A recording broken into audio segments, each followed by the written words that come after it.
Ang kwentong ito ay hango sa totoong buhay. Karanasan ito ni Kaabad na ikinuwento ng kanyang pamangkin na si Rexon. Taong 1957, Negros Occidental.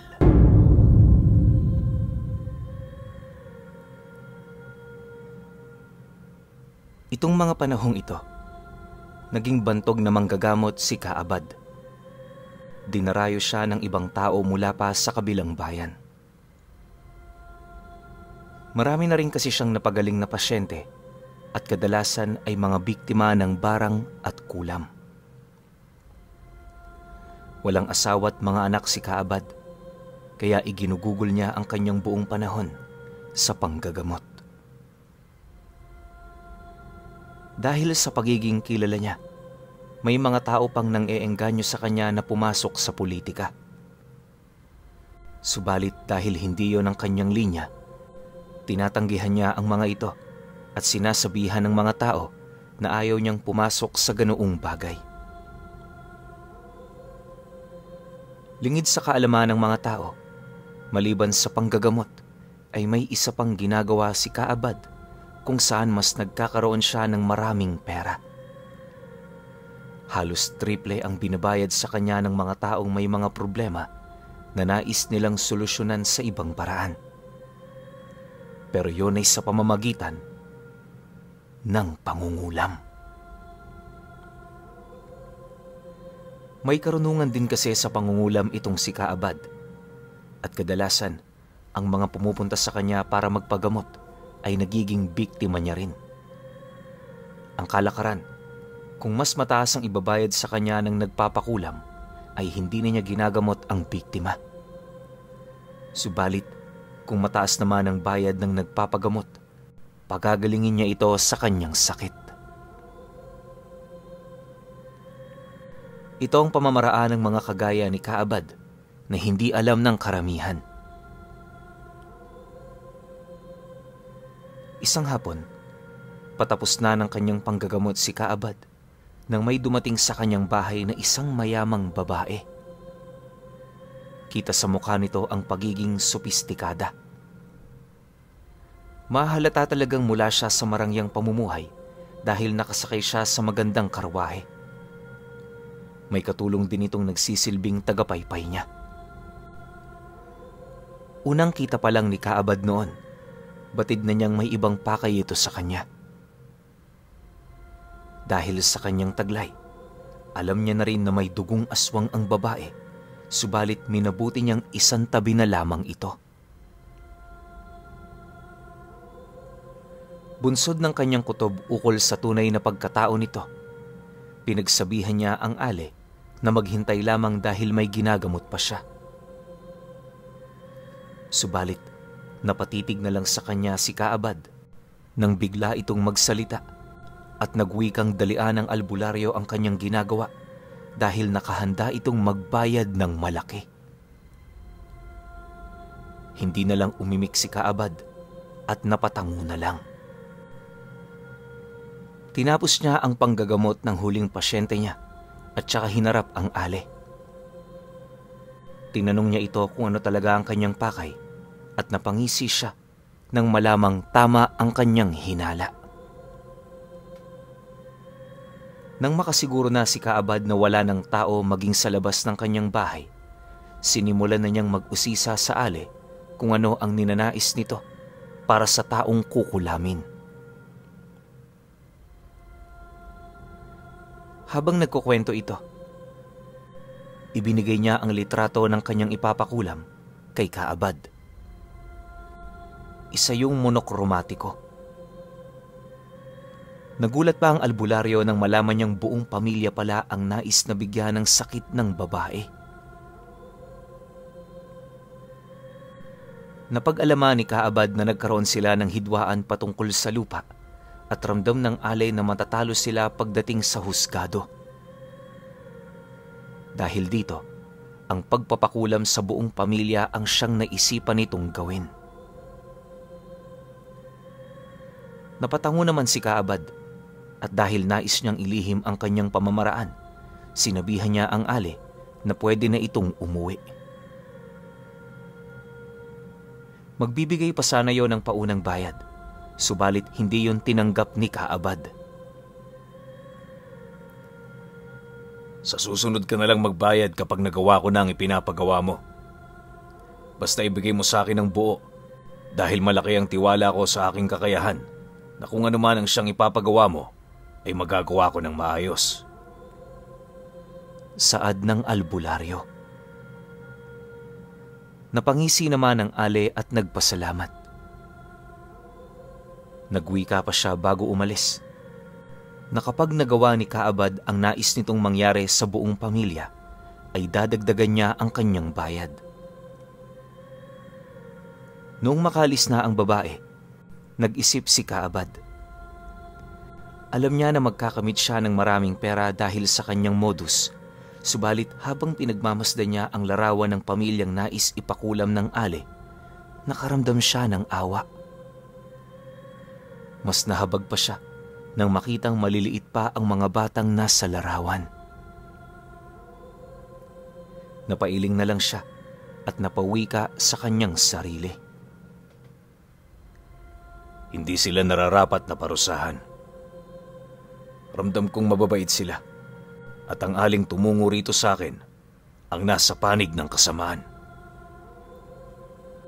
Kung pumapanig ang batas sa pamilyang ito, papanigan ko rin sila.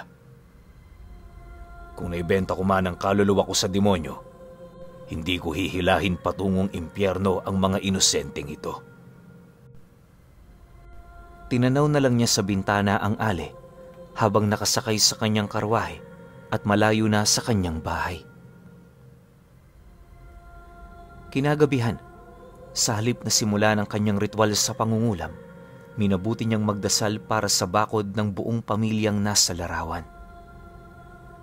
Naisipan niya ring dasalan ng bahagi kung saan naupo ang Ale para bigyan ito ng masamang panaginip. Ilang araw ding hindi nakabalik ang Ale sa bahay ni Kaabad. Subalit, nang bumalik ito ay galit na galit siya. Kinumpronta niya si Kaabad kung bakit wala namang nangyayari sa pamilyang ipinapakulam niya. Inakusahan pa niya ang albularyo na peke at hindi totoo ang taglay nitong kakayahan. Matapos magwika ng kung ano-ano, nagsimula ng magbanta ang Ale na kapag wala pang nangyari sa buong pamilya at kapag malaman niyang tinatakpan yon ni Kaabad, may mangyayaring masama raw sa albularyo. Agad namang nag-init ang pakiramdam ni Kaabad. Pumasok sa kanyang isipan ang kutob niya patungkol sa kung anuman ang lahi ng Ale. Nang medyo malayo na yon ay napalingon pa ito kay Kaabad at kita naman ng albularyo na mabalasik ang titig nito sa kanya. Subalit, napangiti na lang ang manggagamot at agad ding nag-usal ng dasal ng pangtigalpo. Napangisi na lang siya nang biglang mapahawak sa tiyan niya ang Ale na para bang bigla itong kumirot. Dahil alam ni Kaabad na malaki ang posibilidad na sugurin siya ng mga aswang nakalahi ng babae, minabuti niyang ihanda ang kanyang sarili. Pagpatak pa lang ng 6:00 ng gabi, nagsimula na siyang magdasal para poderan ang kanyang sarili. Nag-usal na rin siya ng dasal para bakuran ng kanyang bahay nang sa gayoy hindi mapasok ng aswang ang tirahan niya. Saktong pagkatapos niyang magdasal ng mga panahong ito, may tumawag sa kanya mula sa labas ng kanyang bahay. Mabilis naman niyang binuksan ang pintuan at tumambad sa kanya ang buong pamilya na nais ipakulam ng mayamang Ale. Napalunok siya ng kanyang laway at tinanong sila kung ano ang kanilang pakay sa kanya. Hindi naman nag-alangan ang ama ng pamilyang yon na sabihin ang patungkol sa peligrong kinakaharap nila. Sinabi nito kay Kaabad na binantaan sila ng nangangamkam ng kanilang lupain na ipakukulam kapag hindi nila ibinigay ang lupa nila. Napailing na lang doon ang albularyo at sinabi na dadasalan niya ang buong pamilya nila nang sa gayoy hindi madaling tablan ng kahit anong kapangyarihan ng Mahika Negra. Nung mga panahong ito, tinipon niya ang buong mag-anak at nagpausok siya ng kung ano-anong dahon at sanga. Habang nasa ganoon silang sitwasyon, naritwalan sila ni Kaabad. Siniguro nito ang kaligtasan ng buong pamilyang yon at nangakong tutulong siya sa kanilang problema. Pagkaraan ng mahigit 3 oras na pagriritual at pagdarasal, sinabihan na sila ni Kaabad na umuwi dahil baka abutan pa sila ng hating gabi sa daan. Nagpasalamat naman ang buong pamilya dahil doon at minabuti na nilang umuwi. Nang wala na sila, biglang nakaramdam ng kakaibang init sa kanyang katawan si Kaabad. Hindi maalinsangan ng panahon, kaya nagtaka siya kung bakit ganon ang kanyang pakiramdam. Napatanong na lang siya sa kanyang sarili kung ano ang nangyayari at agad ding nasagot ang kanyang tanong nang umalingasaw sa buong paligid ang napakabahong amoy na parang samyo ng dumi ng manok at putik.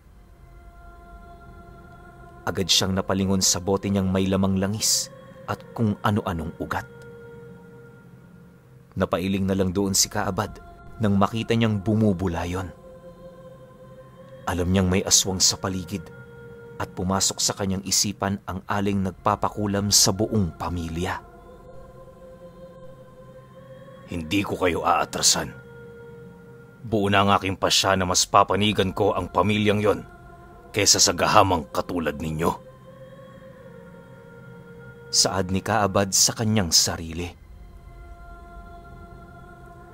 Nagmatsyag siya sa paligid at nang makarinig siya ng mga kaluskos sa labas ng kanyang bahay, nagkaroon siya ng kutob na marami ang aswang na nasa labas.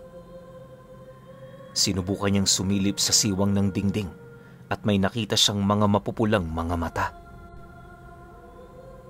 Habang nakasilip, may narinig si Kaabad na pagtawag sa labas ng bakuran niya. Ilang beses yun at tinig lalaki ang naroroon. Nangihingi ito ng tulong, ngunit hindi siya pinakinggan ni Kaabad. Alam niya sa kanyang sarili na nililinlang lang siya ng aswang, kaya kinakailangan niyang mag-ingat. Tingnan natin kung hanggang saan ang lakas ninyo. Pagkatapos magwika ni Kaabad sa kanyang sarili, umusal siya ng dasal para mas maging balisa ang mga aswang na nasa labas. Pagkatapos niyang mag-usal ng orasyon ng 3 beses, doon na niya napagpasyahang lumabas. Pagkalabas niya, iginala niya ang kanyang paningin sa paligid at nakita niyang may mga mapupulang mga mata nga ang naroroon. Subalit pagkaraan ng ilang minuto, biglang nagwala ang mga nilalang na naroroon na parang may kung anong nangyayari sa kanila. Umaangil sila at tila naging iritable. Dahil doon, nagbanta na si Kaabad na kapag hindi pa umalis ang mga yon, titigalpuhin niya ang mga aswang at sisiguraduhin niyang sasabog ang mga ito. Matapos niyang magwika, naging kalmado ang mga aswang at kagaya ng inaasahan ni Kaabad, lahat ng mga nilalang na naroroon ay umalis at tila natakot sa kanyang banta. Nang mawari naman ni Kaabad na wala na ang mga aswang, bumalik siya sa loob ng kanyang bahay. Dahil sa nangyari, minabuti na ni Kaabad na manatiling gising hanggang sa magsimula ng sumikat ang araw. Ipinagpaliban na rin niya ng 1 linggo ang kanyang panggagamot sa kadahilan ng binibisita siya ng mga aswang na pinagdududahan niyang kadugo ng aling nagpapakulam sa pamilyang may-ari ng lupang nais nilang kamkamin. Lumipas ang mahigit 1 linggo. Bumalik ang Ales sa bahay ng manggagamot. Tinanong niya si Kaabad kung kumusta na ang pinapagawa niya. Dala na rin niya ang buong bayad sa albularyong mangkukulam. Subalit, gano'n na lang ang kanyang pagkadismaya kay Kaabad nang sabihin ng albularyo na hindi niya ginawa ang ninanais nito dahil may mga inosenteng batang madadamay. Agad namang napamura ang Ale dahil doon. Nagwala siya at nagbanta kay Kaabad. Sa darating na kabilugan ng buwan, titiyakin kong ikakalat ko sa bawat sulok ng baryong ito ang mga laman mo. Itidilig ko sa lupang inaapakan mong sarili mong dugo. Pagkatapos magwika ng Ale, mabilis siyang umalis at hindi man lang lumingon. Narinig pa ni Kaabad na napamura yon nang makalabas sa kanyang bahay, kaya napailing na lang ito. Pagkaalis ng Ale, napatitig si Kaabad sa kalendaryo at gano'n na lang ang gulat niya nang mawaring 4 na araw na lang ay magiging kabilugan na ng buwan. Kailangan kong makapaghanda. Kung nang nakaraan ay parang sinusukat lang nila ang kaya kong gawin, paniguradong pagdating ng kabilugan ng buwan, magiging mas mabagsik na sila. Kailangan ko silang mapaslang. Dahil kung hindi, ako ang mapapatay nila. Wika ni Kaabad. Noong gabing yun, kinuha niya ang kanyang buntot ng pagi na kargado ng mga dasal. Inilabas na rin niya ang kanyang talibong na nailibing niya sa abo at naorasyon na para panlaban sa mga masasamang elemento. Matapos niyang ilabas ang mga yan at muling madasalan, minabuti niyang magpahinga na muna. Alam niyang pagdating ng kabilugan ng buwan ay haharap siya sa mga aswang na kadugo ng aling may pinapakulam sa kanya. Naging normal naman ang mga sumunod na araw at nakakapanggamot pa naman siya. Subalit, isang araw bago ang kabilugan ng buwan, minabuti niyang magpahinga at ipunin ang kanyang lakas para sa kung anumang mangyayari. Kahit kasi hindi niya alam kung mangyayari ang banta sa kanya ng Ale, kinakailangan pa rin niyang paghandaan ang ganoong sitwasyon. Kinaumagahan pagkagising ni Kaabad, napansin kaagad niya na ilang tao ang naging pabalik-balik sa pagdaan sa kanyang bakuran. Alam ng albularyo na nag-eespiya sila sa kanya, kaya pinakiramdaman na rin niya ang mga yon. Kalaunan, napansin niyang bahagyang kumukulo ang langis niyang nasa loob ng bote, kaya nawari niyang mga aswang ang mga yon. Noong makita naman ng mga taong yon na pinagmamasdan sila ni Kaabad, hindi na rin sila nakabalik pa roon para magmatsyag. Alam na ng albularyo na nahalata ng mga yon na sila ang minamatyaga nito. Bahagya na lang siyang napangisi dahil sa ginawa nila. Dahil sa nangyari, ilang beses na nagpabalik-balik si Kaabad sa labas ng kanyang bahay para siguruhing wala na ang mga taong pabalik-balik.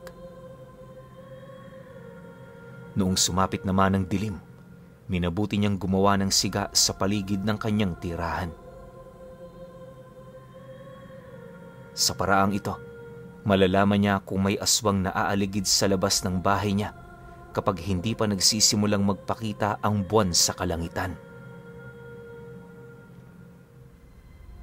Matapos niyang gawin ito, minabuti niyang kumain ng hapunan para meron siyang lakas sa pagharap sa posibleng panganib na nakaambas sa kanya.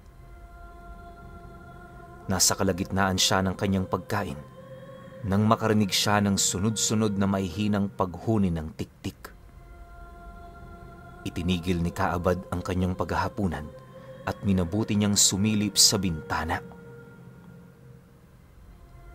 Napailing na lang siya at napatanda ng krus nang makita niyang lumilitaw na sa langit ang bilog na buwan.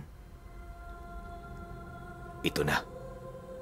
Wala na talagang atrasan ito. Kinabukasan, malalaman ng mga tao kung sino talaga ang nagwagi. wika niya. Minabuti niyang iwan ang kanyang pagkain at kinuha ang kanyang talibong, kasama na rin ang buntot pagi. Dahil hindi pa naman siya sigurado kung saan nakapwesto ang mga aswang, nagmatsyag na lang muna siya sa paligid at pinakinggan kung saan nagmumula ang mga paghuni. Kalaunan, naulinigan niyang may mga yabag ng paa sa labas ng kanyang bakuran. Napatitig na rin siya sa bote ng langis niya at nalaman niyang may mga masasamang elemento sa paligid. Alam niyang mga aswang yon, kaya inihanda niya ang kanyang sarili. Walang ano-ano, may narinig siyang sumisigaw ng malakas sa labas at tinatawag ang kanyang pangalan. Nakaramdam naman ng labis na inis si Kaabad nang magwika ito ng kung ano-anong pangiinsulto sa kanya. Habang nagsasalita ang kung sino man sa labas, naririnig ni Kaabad na may sumusubok na sirain ang kanyang bakuran. Napailing na lang siya at napangisi pagkatapos minabuti niyang lumabas sa kanyang bahay na hawak ang buntot ng pagi at nakasukbit sa kanyang tagiliran ang talibong. Pagkalabas niya ay agad niyang iginala ang kanyang paningin sa paligid. Nakita ni Kaabad ang isang mabalahibong nilalang na umaakyat sa tarangkahan ng kanyang bakuran at sinusubukan din itong sirain yun. Dahil dito, nagmadali siyang lumapit doon. Nag-usal siya ng dasal at buong lakas na hinambalos ang naturang nilalang. Napahiyaw yun ng malakas at agad na nahulog sa loob ng bakuran. Dahil dito, hinugot na ni Kaabad ang kanyang talibong at walang pagdadalawang isip na tinagayon sa liig. Naging dahilan yun ng pagbulwak ng dugo nito. Matapos yung gawin ni Kaabad, gumawa ng ingay ang mga aswang sa paligid. Iginala naman ng albularyo ang kanyang paningin at nagulat siya nang makita ang higit sa 15 aswang na naroroon. Dinig na rin niya ang pag-aangil nila na parang galit na galit dahil sa kanyang ginawa. Dahil doon, hinamo na sila ni Kaabad. Sinabihan niya ang mga ito na subukan nilang pumasok sa bakuran niya kung kaya nila yung gawin. Ramdam kong mahihina kayo. Kaya paniguradong hindi ninyo magagawang makapasok. Alam niya sa kanyang sarili na sa oras na makapasok ang mga aswang na yon sa bakuran niya, wala silang kalaban-laban dahil kargado ng dasal ang 4 na sulok na yon. Alam niyang kahit nabilog ang buwan ng gabing yon, mababawasan pa rin ang tinataglay na bertud ng aswang kapag naroroon na sa loob ng kanyang bakuran. Makalipas pa ang ilang sandali, may isang aswang ang sumubok na pumasok. Hinayaan na lang siya ni Kaabad at nang makapasok na ito, mabilis niyang nilapitan ang aswang. Sa halip na latiguhin ito ng kanyang hawak na buntot ng pagi, hinayaan na lang muna niya yon hanggang sa tuluyan itong makapasok sa kanyang bakuran. Saktong pagpasok naman ng aswang na yon, mabilis itong sumugod kay Kaabad. Hindi naman nagdalawang isip si Kaabad at sinalubong niya ito ng kanyang buntot ng pagi. Napahiyaw ang aswang nang tamaan ito sa mata. Napaangil yon at galit na galit dahil sa ginawa ng albularyo. Subalit, bago pa man tuluyang may kung anong gawin ng aswang na yon, muli itong nilatigo ni Kaabad at tinamaan ulit ito sa isa pang mata. Dahil alam niyang pandalian lamang na hindi makakakita ang nilalang, nilapitan niya ito. Nang katapat niya na yon, buong lakas niyang tinaga ang aswang sa leeg. Nagtamuyo ng sugat kaya bumuluwak ang dugo niya at bumagsak sa lupa. Agad din siyang binawian ng buhay matapos nun. Nakita ng ibang aswang kung ano ang nangyari, kaya galit na galit sila. Napansin din ni Kaabad na sinusubukan ng mga ito na sirain ang kanyang bakod, samantalang ang iba naman ay sinusubukang umakyat. Dahil alam niya na kapag tuluyang nasira ang nagsisilbing harang niya sa mga masasamang elemento, mahihirapan ulit siyang ayusin yon. Dahil dito, napagpasyahan niyang lumabas upang harapin ng mga natitirang aswang. Habang naglalakad, umuusal siya ng dasal para masigurong walang mangyayaring masama sa kanya. Nag-orasyon na rin siya ng mga dasal na mula sa kaliwa, nang sa gayoy makasiguro siya. Nang nasa labas na siya ng kanyang bakuran, tumigil ang mga aswang sa kanilang ginagawa. Napatitig sila ng mabalasig kay Kaabad at ang iilan sa kanila ay nagsimula ng maglaway. Sinubukan ng albularyo na kilalanin ng mga aswang, subalit wala roon ang alay na nagpapakulam sa buong pamilya. Nagkakamali kayo kung iniisip ninyong magtatagumpay kayo. Hindi ako papayag na may madamay ng mga inosenteng bata rito at alam yon ang inyong kadugo. Sabi niya na agad namang inangilan ng mga aswang. Nakita ni Kaabad na naghahanda ang mga yon para sugurin siya. Dahil dito, inihanda na rin niya ang kanyang hawak na buntot ng pagi at talibong. Habang nasa ganun siyang sitwasyon, mabilis na sumugod sa kanya ang dalawang aswang. Dahil dito, hinambalos niya ito ng kanyang buntot ng pagi na siyang naging dahilan para tumigil sila. Mabilis ding gumalaw ang iba at sinugod si Kaabad, kaya lalong naging alerto ang albularyo. Nung makagalaw na ang dalawa, nilatig ulit ito ni Kaabad, subalit sa pagkakataong ito, nakapag-usal na siya ng mas mataas na uri ng dasal.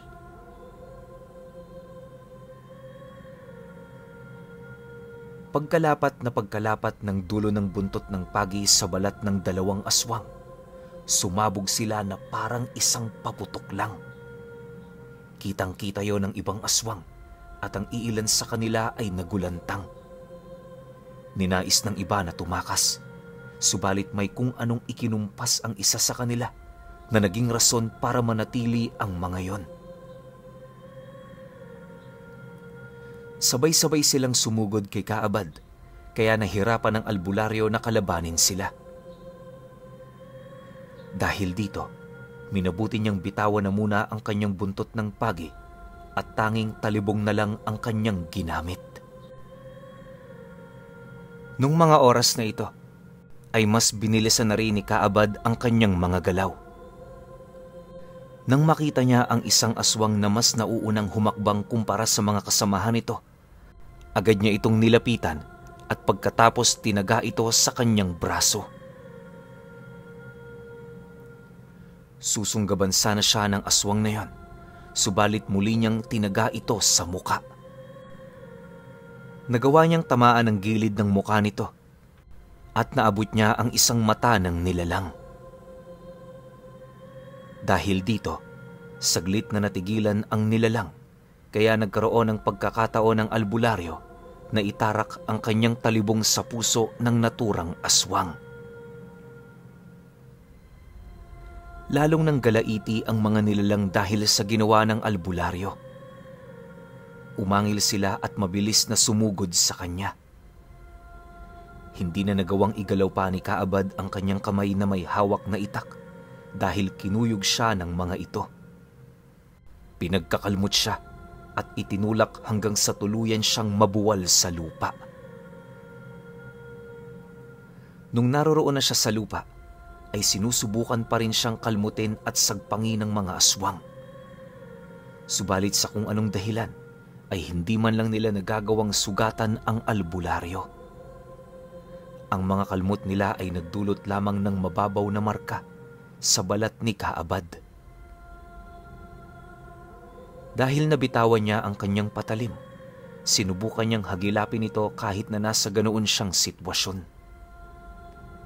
Nang mapansin naman ng mga aswang kung ano ang kanyang binabalak, hinawakan nila ang kanyang kamay at pagkatapos ay walang pagdadalawang isip na binali.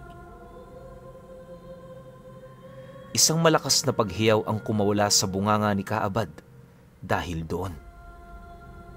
Nang mapansin nilang marahil ay nagawa nilang baliin ang kamay ng albularyo, napangisi ang mga aswang. Naisip nila, kung hindi nila magagawang tabla ng albularyo sa pamamagitan ng pagkagat at pagkalmot, magagawa naman nilang patayin si Kaabad sa pamamagitan ng pagbali ng mga buto nito. Nabahala naman si Kaabad dahil doon, sapagkat alam niyang posible siyang mamatay sa mga kamay ng nilalang na yon. Dahil doon, nag-usal siya ng dasal upang panandaliang mapako ang mga aswang sa kanilang pwesto. Pagkatapos niyang mag-usal, ay nagmistulang estatwa ang mga yon, kaya mabilis niyang dinampot ang kanyang talibong. Subalit, dahil bali ang isang kamay niya, ang kabilang kamay na lamang nito ang kanyang ginamit. Nasakto ring nakabangon siya nang magsimulang gumalaw ang mga aswang. Nakita nilang nakatayo si Kaabad, kaya galit na galit silang sumugod dito. Nung mga oras na yon, umusal ulit ng kanyang orasyon ng albularyo at pinagtatataga ang mga aswang na lumalapit sa kanya. Dahil dito, ang mga aswang na nadadampian ng talim ng kanyang talibong na ibinaon niya sa abo, nagkakaroon yon ng mga malalalim na sugat na unti-unting nabubulok. Alam ng albularyo na wala ng pag-asang gumaling ang mga sugat ng mga yon, kaya napangisi siya nang makita ang pag-alala ng mga aswang. Noong iilang aswang na lamang ang walang sugat ay naglakas loob ang mga itong lapitan ng albularyo at subukang dakpin. Dahil dito ay buong lakas na pinagtatataga ni Kaabad ang mga ito na naging dahilan para masugatan sila sa kanilang mga leeg. Dahil dito, nagsibuwalan ang mga nilalang na yon sa lupa at tuluyang nawala ng malay. Nung makita naman ng albularyo ang mga aswang na may mga malalalim na sugat at unti-unti nang nanghihina, nilapitan niya ang mga ito, tapos ginilitan sa leeg. Pagbagsak ng mga nilalang na yon, umusal siya ng orasyon upang masunog at maging abo ang kanilang mga katawan. Iilan sa kanila ay hindi pa tuluyang binawian ng buhay, subalit matapos mag-usal ng albularyo, ay agaran silang nasunog at naging abo. Dahil sa nangyari, lubusang nanghina si Kaabad. Halos lahat ng kanyang lakas ay ginamit niya upang labanan ang mga nilalang na yon. Dahil dito, muntika na rin siyang mawala ng malay. Nang maalala niyang may isa pa siyang misyon na dapat tapusin, minabuti niyang bumalik sa loob ng kanyang tahanan at iwan na lamang ang magulong sitwasyon sa labas. Pagpasok niya sa kanyang bahay, agad niyang hinanda ang kanyang kagamitan. Alam niya sa kanyang sarili na matatapos lamang ang lahat kapag tuluyang nawala ang ale na siyang sumubok na magpakulam sa buong pamilya na kanyang piniling protektahan. Nang mailabas na niya ang kanyang mga kagamitan, sinimulan na rin niya ang pagriritwal para sa pangungulam. Kahit na wala siyang anumang gamit ng ale at tanging nasa alaala lamang ni Kaabad ang mukha ng babae, alam niyang magagawa niya ang bagay na nararapat sa taong gahaman. Kahit hinang-hina siya, ay pinilit niyang matapos ang kanyang ginagawa at sa kabutihang palad, bago pa man siya tuluyang mawala ng malay, tapos na rin niya ang paunang ritual dito. Sa kadahilanang alam niyang mahihirapan siya dahil mahina pa ang kanyang katawan, nagpahinga muna siya hanggang sa makaipon ng lakas. Kinabukasan, bago tuluyang magliwanag ay ipinagpatuloy niya ang kanyang gawain. Saktong pagsikat ng araw sa silangan, ramdam ni Kaabad na nagawa niyang tuluyang bawian ng buhay ang ale. Dahil sa nangyaring yon, halos mawala na ng kakayahan si Kaabad na manggamot. Minabuti niyang magpahinga lamang at maghanap ng ibang magagabayan.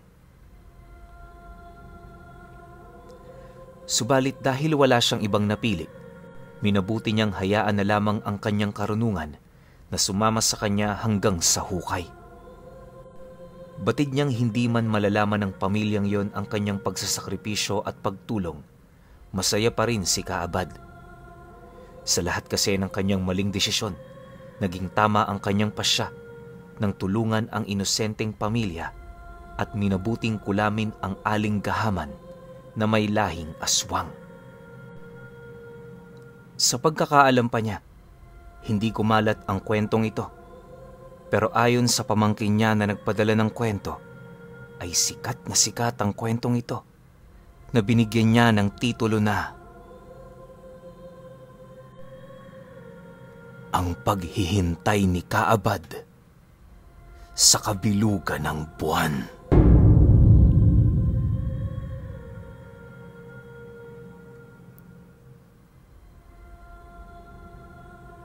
Okay. Opinyon ko sa kwento. Wala akong ibang masabi kundi sobrang ganda nito. Kaabad, kung sakaling naririnig mo man kami o itong pamangkin mo, saludo kami sa pagiging bayani mo. Ito yung patunay na hindi lahat ng tao kayang bilhin ng pera, no? Si Kaabad, aminado siyang mukha siyang pera. Wala siyang sinasanto pagdating sa pera. Ang mali lang siguro nung aswang kaya hindi ginawa ni Kaabad yung pinapagawa niya. Nagpakita pa siya ng isang buong pamilya na nasa litrato tapos may mga bata. 'Di ba? Doon ako humanga kay Kaabad, yung konsensya niya bilang isang tao na lang. Hindi na manggagamot o kung ano man. Kasi alam naman natin lahat na itong si Kaabad merong bahid ng kaliwa eh. So meron ding sa demonyo yung ugali nito. Pero tinalo yon ng pagiging makatao niya. Hindi niya pinatay kasi may mga bata. Sobrang galing nun. Sobrang ganda nung pasok nun sa kwento na yon. Tapos hinintay niya pa yung kabilugan ng buwan. Kasi doon na nga magkakaalaman eh kung sinong mamamatay. Diba? Tinalo ni Kaabad yung lahi na itong babae. Tapos after nung laban, nagawa niya pang kulamin yung aswang. Isipin niyo yan ha. Kaliwa sa kaliwa. 'Di ba? Yun yung pinanglaban ni Kaabad pero walang nagawa tong alin na to. Napatay pa rin ni Kaabad. So ibig sabihin, ganun katindi yung aral nito sa kaliwa.